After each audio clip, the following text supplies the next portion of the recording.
कांग्रेस प्रत्याशी उदयलाल आंजना ने आज चुनाव के अंतिम प्रचार के अंतिम दिन अपनी पूरी ताकत झोंक दी। उन्होंने चित्तौड़गढ़ में जहाँ जनसंपर्क किया, वहीं कार्यकर्ताओं की सभा ली। उसके बाद वो बेगूस शहर गए। बेगूस शहर में उन्होंने जनसंपर्क किया। इस दौरान उन्होंने कहा कि गांव में बहुत अच्छा माहौल है, लोग साथ हैं। मोदी सरकार से अब लोग ऊब चुके हैं, पर निश्चित तौर से किसी तरह का कोई खतरा नहीं कांग्रेस से या कांग्रेस के गठबंधन। अनुरोध करूंगा कि विधानसभा चुनाव के पश्चात जो थोड़ा सा सुस्ती आ गई थी, उस सुस्ती को आज अपने दूर करके दिखा दिया है कि टाइगर इज बैक। साथियों, एक और निवेदन करूंगा कि अगर हमारे आपसे किसी से भी कोई मनमुटाव हो तो उन मनमुटावों को बिल्कुल ताक में रख देना। साथियों, कोई मेरे से नाराज है, कोई शहर अध्यक्ष से नाराज है, किसी की नाराजगी मंडल अध्यक्षों से है, उप सभापति जी से है, तो साथियों उन सबको भूल के ये याद रखना कि हम सब इस परिवार के भाई बहन हैं, लेकिन आज हमारे परिवार का मुखिया चुनाव लड़ रहा है। उदयलाल जी आंजना हमारे पूरे लोकसभा में कांग्रेस पार्टी के मुखिया है। हमारे पार्टी के मुखिया की इज्जत आप है, मतलब हम सबकी इज्जत आप है। साथियों, तो आपसी छोटे छोटे मनभेद, जिस परिवार में 4 बर्तन होते हैं वो बचते ही है, उनको बढ़ने से कोई नहीं रोक सकता है, लेकिन वो बच के टूटते नहीं है। साथियों, वो वापस एक ही जगह पे रखे जाते हैं। पार लगाओगे ये मैं आपको दावे के साथ कह सकता हूं। देखिए, आज जो देश का माहौल है, मैं सिर्फ 5 मिनट लूंगा आपके देश का माहौल बताना चाहता हूं। किसान को ठगा, युवा को ठगा, व्यापारी को ठगा, कौन ऐसा है जिसको नहीं ठगा इस बीजेपी सरकार ने? क्या किसान की इनकम डबल हो गई? 2 साल पहले सरसों बिकी 8,400, आज सरसों बिक रही है 4,4500 रुपए। तो मतलब डबल इनकम तो हुई नहीं, आधी इनकम हो गई। इसी तरीके से हमने व्यापारी को ठगना शुरू कर दिया। हमारे अडानी और अंबानी ने किराना स्टोर करने शुरू कर दिए, रेडीमेड गारमेंट्स की शॉप करना शुरू कर दी। 199 रुपए में रेडीमेड गारमेंट बिक रहा है। किराना शॉप वो 1 लाख करोड़ की परचेज करते हैं हमारे किराना व्यापारी। 4 जून को रिजल्ट होगा। ये मोदी जी बोलना भूल गए। 4 जून 4 से पार भूल गए अभी ये पहले चरण के चुनाव के बाद। आप देखना कि क्या हालत होगा। गांव के अंदर स्थिति बहुत अच्छी है। गांव के अंदर आप ये मान करके चलना, जो 197 पोलिंग पे 3000 वोटों की बढ़त हुई थी विधानसभा चुनाव में, वो बहुत अधिक होने जा रही है, ये मैं आज आपको कह सकता हूं। मेहरबानी करके शहर के सभी, मैं भी शामिल हूं उसके अंदर, पहली बात तो सभापति और शहर अध्यक्ष, मंडल अध्यक्ष, आप सबको बधाई कि बहुत शॉर्ट नोटिस पे जो आपकी आज उपस्थिति, जो महत्वपूर्ण कार्यकर्ताओं की जिनको बुलाया गया, जिनके लिए आयोजन रखा, वो सब के सब आज आप उपस्थित हो गए। अब आप अपना बूथ का किट ले जाना, पोलिंग एजेंट नंबर 1 बनाना, कोई बूथ हमारा खाली नहीं हो जाए, ये ध्यान रखना। जो हकीकत है उस चुनौती को जो भाई नगेंद्र सिंह राठौर ने भी चेताया है, जो हमारे विधानसभा के संयोजक हैं इस लोकसभा चुनाव में, हमारे विक्रम जाट ने भी जो चेताया है, और विजय चौधरी ने बहुत अच्छा सुझाव दिया है, संगठनात्मक सुझाव कि किस तरह से जाना। इसी तरीके का ललिता रेगर ने भी बहुत अच्छा सुझाव दिया है। मेरी आपसे प्रार्थना है कि बूथ 6 बजे नहीं, 5:30 बजे आप लोग अपने अपने बूथ को पूरी कार्यकारिणी सहित आप पहुंच करके कब्जा करोगे, वहां बैठ जाओगे। आप 5:30 बजे जो बूथ पे जाके बैठ गया, उसका बूथ निश्चित रूप से कांग्रेस पार्टी जीतेगी मान करके आप चलना। और जिसने बूथ 6 बजे से पहले छोड़ दिया, वो बूथ हम लोग नहीं जीतने वाले। जिसने आखिरी मतदाता वोट दिलाने तक वो टिका रहा, तो वो बूथ हम अवश्य जीतेंगे। जो हमारी बूथ की कार्यकारिणी, जो हमारे बूथ को जानने वाले हमारी जो टीम है, उस टीम ने उस सभी मतदाताओं को लाके मतदान करा दिया, वो बूथ हम अवश्य जीतेंगे। विधानसभा चुनाव से सबक लो। हमने शहर में कांटे नहीं बोए हैं, हमने शहर को सजाया है। शहर में कोई ऐसी चीज नहीं है, कोई बड़ा काम जिस पे भारतीय जनता पार्टी की सरकार का नाम लिखा हो। हर काम पे राजस्थान सरकार और अशोक गहलोत का नाम आपका लिखा हुआ है हर बड़े बड़े पत्थरों पे। जो आप नाम देखोगे, जिधर से भी गुजरोगे, वहाँ कांग्रेस की सरकार का नाम है। उनके द्वारा स्वीकृत बड़े बड़े प्रोजेक्ट सारे के सारे हैं। आज किला रात में जगमगाता है, बताओ आप इन्होंने दिया क्या चित्तौड़ को? ये तो केवल मोदी जी के भरोसे चल रहे हैं सारे के सारे। जिस दिन मोदी जी का जो शासन अंत होने वाला है, जिस तरह की बौखलाहट पिछले 2-3 दिन से देख रहा हूँ, बांसवाड़ा के बाद जो झटका लगा है उनको, पहले चरण का जो चुनाव की बात भाई रोहित जी ने कही है, ये सारे समाचार पत्र खुफिया एजेंसी पूरे देश की चली गई है कि मोदी साहब 400 बार तो छोड़ो, 200 बार नहीं होने जा रहे हो, तो इनके हवाइयां उड़ी हुई है पूरी की पूरी, और पूरा ट्रैक बदल दिया। 70 साल के अंदर सुहाग की रक्षा की है, मंगलसूत्र की रक्षा की है। मंगलसूत्र छूने की बात, छोड़ने की बात छोड़ोगे, कोई छीन लेगा, किसी की आंख उठा करके देखने की हिम्मत नहीं रहने दी। ये कांग्रेस पार्टी ने 70 साल में करके दिखाया है। ये बात करते हैं प्रधानमंत्री जी।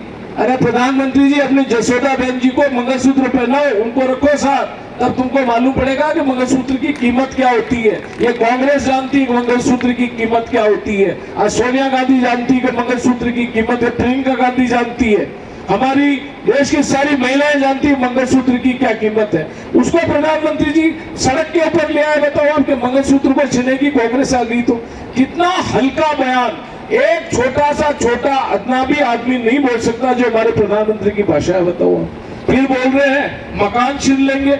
अरे मकान तो कांग्रेस में इंदिरा गांधी आज से 50 साल पहले इंदिरा आवास योजना शुरू करके गई है। हम तो मकान देने का काम कर रहे हैं, हम छीनने का काम किसी कीमत पर नहीं कर सकते। तुम्हारे नेता अवश्य कर रहे हैं, जो बुलडोजर चला चला के मकान गिरा रहे हैं, यह अवश्य हो रहा है, यह अवश्य हो रहा है देश के अंदर। वो शासन व्यवस्था हमारे राज्य के अंदर कभी नहीं रही है। अब कल क्या बोला टोंक के अंदर, बताओ आप, हल्के से हल्के स्तर पे उतर गए। आज मैंने एक संपादकीय पढ़ा, उसने कहा कि जहर घोलने का काम वापस शुरू हो गया है। इनको संभावित हाथ जब भी लगती है, इनके हमारे ये दो चीजें निकल जाए, पाकिस्तान और मुसलमान निकल जाए, तो ये पार्टी एक सीट नहीं जीत सकती इस देश के अंदर, मैं आपको बताऊं। वो कैंसिल किए और आप सबको बुलाया, और आप सभी अपना काम छोड़कर आके बैठे हो, इसलिए आपका बहुत बहुत स्वागत, अभिनंदन। इस दिन के समय पर मैं राणा साहब और हम मीटिंग भी रखते तो संख्या भी कम होती और आते आपके आप ही, इसलिए एक साथ बैठ लिया, समय भी बचा है। राणा साहब ने खूब खरी खरी बात कह दी है, इससे ज्यादा कोई शब्द मेरे पास नहीं है। कहा तो मुझे था इन्होंने कि अच्छा पुष्टअप कर देना इन कार्यकर्ताओं को, लेकिन ये खुद ही इसी काम में लग गए अभी।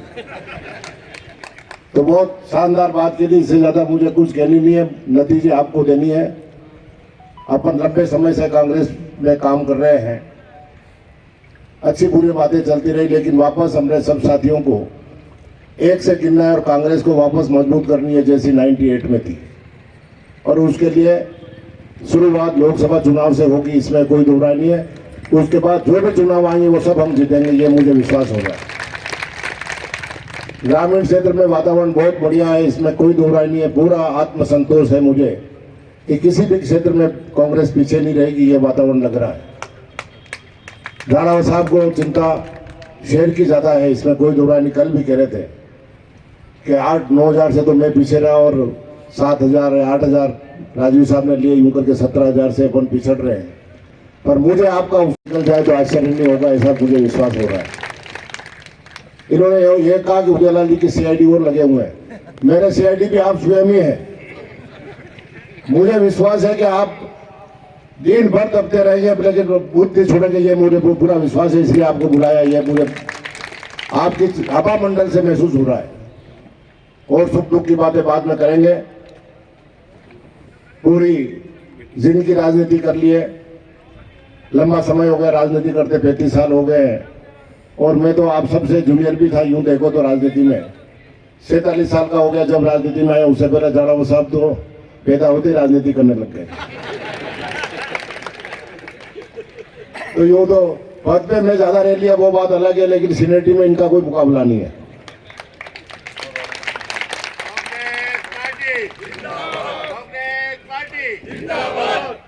तो सब मिलके काम करना है, इसीलिए बुलाया है ना, जवाबदारी आपकी है। जितने आदमी हैं वो सब ठीक है। आज भी किसी के काम होगा, मान लो 2-4 जने नहीं भी आए हों तो सायकाल उनके संपर्क कर लेना। एक एक बूथ पर अगर 15 आदमी आप खड़े रह जाओगे तो मैं नहीं सोचता कि अपनी पार्टी पीछे रह सकती है। और मत प्रतिशत जो विधानसभा में था वो कायम रख दो तो सफिशिएंट है, उससे ज़्यादा की आवश्यकता नहीं है। मत प्रतिशत उतना रह जाएगा तो अपन चुनाव बहुत अच्छे वोटों से जीतेंगे, इसमें कोई दो राय नहीं है। इसलिए मत प्रतिशत मत गिरने देना, ये मेहनत करनी और इसके लिए साधन जितने लगे उतने लगाना। घर से बुजुर्गों को, वैसे 80 साल वालों को तो पहले वोट डाल ही दिए हैं, लेकिन और भी जो बुजुर्ग हैं जिनके नंबर उसमें नहीं आए, ऐसे मतदाताओं को ढूंढ ढूंढ के ला करके वोट डलाओगे तो वही वोट निर्णायक होंगे अपने, इसमें कोई दो राय नहीं है। तो बस कोई ज़्यादा बात कहने की आवश्यकता नहीं है। बहुत अच्छे झाड़ावाल साहब ने और पूर्व वक्ताओं ने कह दिया, जैसा अभी कहा कि ललिता ने और 2-3 जनों ने अच्छे भाषण दिए पहले, वो मैंने नहीं सुने, लेकिन बात चर्चा तो आपकी सबकी हो गई है, उसका कर ली। निसंदेह इतनी सक्रियता जहाँ सभापति में हो, झाड़ावाल साहब में हो और कार्यकर्ता में हो तो वहाँ पीछे नहीं रह सकते। तो आपकी पूरी ताकत के साथ मतदान का प्रतिशत वही रख देना, बस इससे ज़्यादा मुझे कोई भाषण देना नहीं है। ग्रामीण क्षेत्र में दावे से कह सकता हूँ कि वातावरण बहुत अच्छा है और पूरे संसदीय क्षेत्र में घुमा हूँ, सब जगह वातावरण बहुत ही अनुकूल है, बहुत ही अनुकूल है, बहुत ही अनुकूल है। और पहली मीटिंग भी यही की थी चुनाव की, और अंतिम मीटिंग भी ये चित्तौड़ में हो रही है, इसमें कोई दो राय नहीं। इसके बाद कोई मेरी मीटिंग नहीं है, क्योंकि 4 बज जाएगी और एक और कहाँ होगी? अरे चुनाव की कह रहा हूँ, उसके बाद तो फिर लगातार मीटिंग ही तो करनी है, और क्या करनी है ठाकुर? ठीक है, बस इतनी काफी, और कोई ज्यादा बात कहने की आवश्यकता नहीं। मेरा कोई सीआईडी नहीं है, मेरे सीआईडी आप स्वयं हो। आपने दिल पे हाथ रख के कहना कि हाँ मैंने ईमानदार से काम किया, इसके अलावा और कुछ नहीं चाहिए। धन्यवाद। को संपन्न हो जाएगा, किस तरह का कैंपेनिंग रही है और जीत के मैं इस मामले में सौभाग्य से रहा कि मेरा टिकट जल्दी फाइनल हो गया था। तो आज 1 महीना और 10 दिन हो गए मेरे को फील्ड में घूमते हुए। तो मैंने समस्त पंचायत मुख्यालय पूरे कर लिए हैं, सब नगर पालिकाएँ पूरी कर ली है, नगर परिषद हो गई है, तो करीब करीब सभी पूरा हो गया। अब कोई काम शेष नहीं रहा। अब तो कार्यकर्ताओं को उत्साहित करने के लिए ये मीटिंगें आयोजित की।